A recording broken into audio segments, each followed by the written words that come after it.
The Vyaxian Empire ruled 3 spiral arms and counted worlds the way lesser species counted years. Their fleets were living monuments of alloy and arrogance. Their banners burned suns into submission. To them, Earth was a footnote world, orbiting a mediocre star on the unfashionable edge of the Orion Spur. A planet catalogued as noisy, divided, and technologically quaint. The Imperial Senate laughed when the word human appeared on a threat assessment scroll. Bipedal mammals with chemical rockets and radio chatter were not enemies, they were entertainment. When the Empire annexed nearby systems and demanded Earth submission, the response was delayed by 3 full cycles. That delay alone was enough to turn amusement into mockery. Imperial analysts concluded humans were arguing among themselves, as primitives always did. The invasion fleet dispatched to Earth was ceremonial in size, meant to intimidate rather than destroy. Admiral Korth Val himself joked that he would conquer the planet before his second meal rotation. As the fleet exited hyperspace above Earth's moon, they saw no planetary shields, no defense grid worth naming. Only satellites, thousands of them, moving in strange overlapping patterns. Val assumed they were debris or relics of human inefficiency.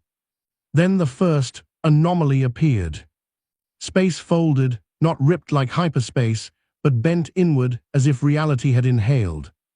A human vessel emerged inside the Imperial formation, not at its edge, but at its heart. It was small, angular, unmarked, and silent. Before any alarm could be raised, it vanished again. A second later, an Imperial cruiser ceased to exist.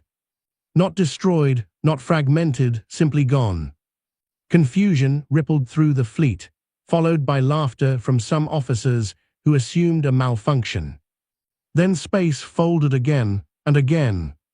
Human ships began appearing everywhere, above, below, inside shield perimeters thought to be inviolable. They did not arrive in waves, they arrived all at once. The joke was over, though the Empire had not realized it yet. Imperial doctrine stated that teleportation of mass larger than a shuttle was impossible. Physics itself had declared it so, and the Empire trusted physics the way priests trusted scripture.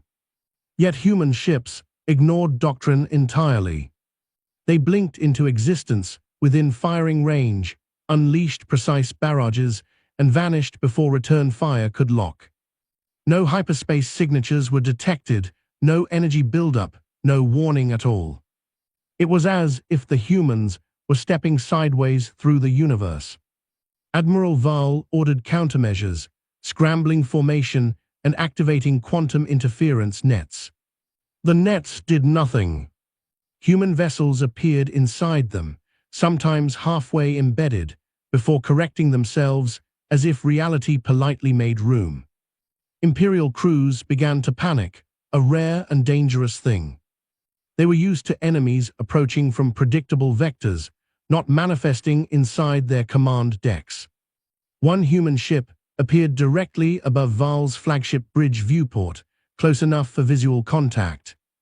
The Empire saw humans for the first time not as data points, but as silhouettes.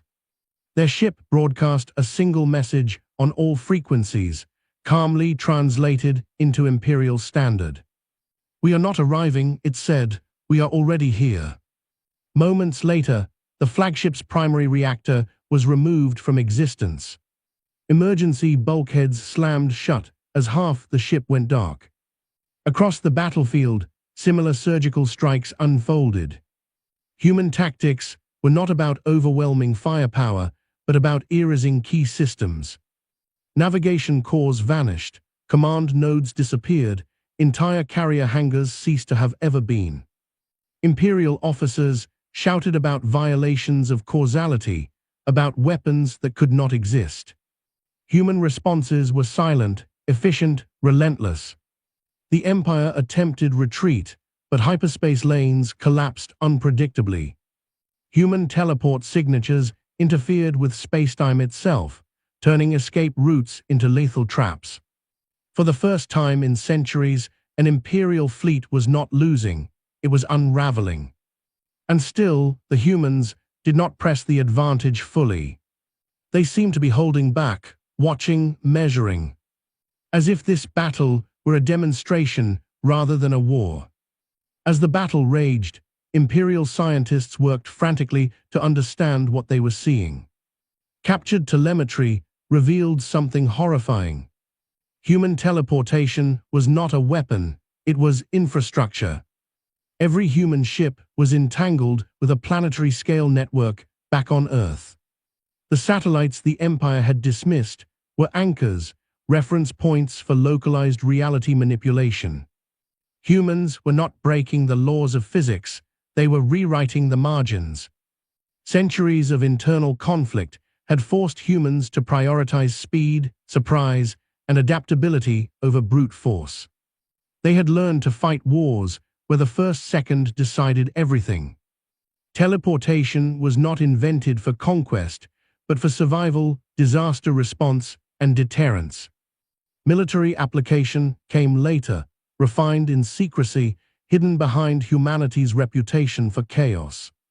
The Empire realized too late that Earth's disunity had been a camouflage.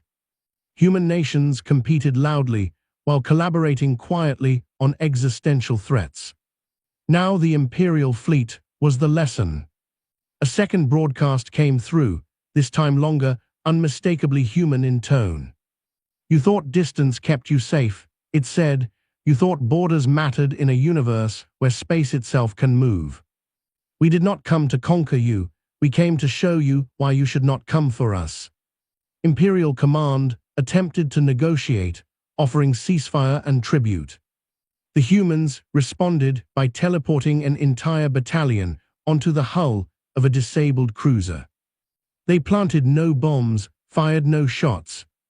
They simply stood there, visible on every sensor. A message followed: we can be anywhere, anytime, and we are choosing restraint. The psychological impact was devastating. Empire doctrine had no answer for an enemy that treated location as optional. Morale collapsed faster than hull integrity. As word of the battle spread through Imperial space, something unprecedented happened. Vassal species began to defect mid-transmission. Protectorates shut down Empire beacons, citing sudden re-evaluations of allegiance.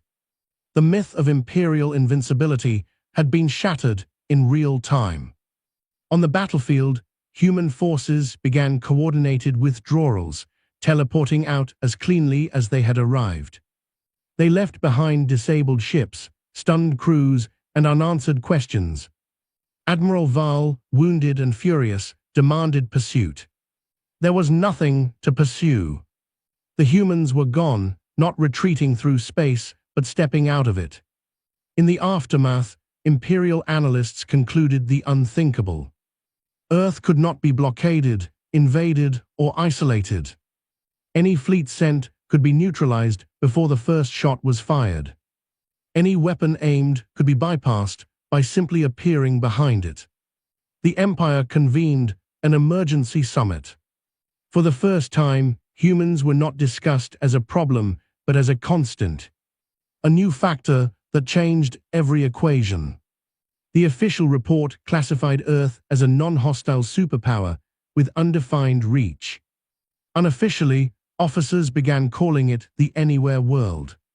A place that was never just where it appeared to be.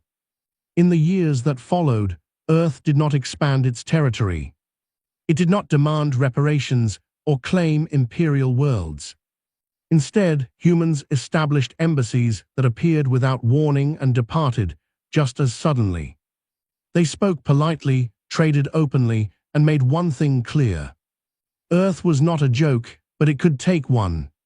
The Empire survived, humbled and permanently changed. Its fleets were redesigned, its doctrine rewritten, its arrogance cauterized. Children across the galaxy learned a new saying. Do not mock the quiet world, it might already be standing behind you. As for humans, they returned to their internal arguments, their culture wars, their endless noise. From the outside, Earth still looked chaotic, inefficient, divided.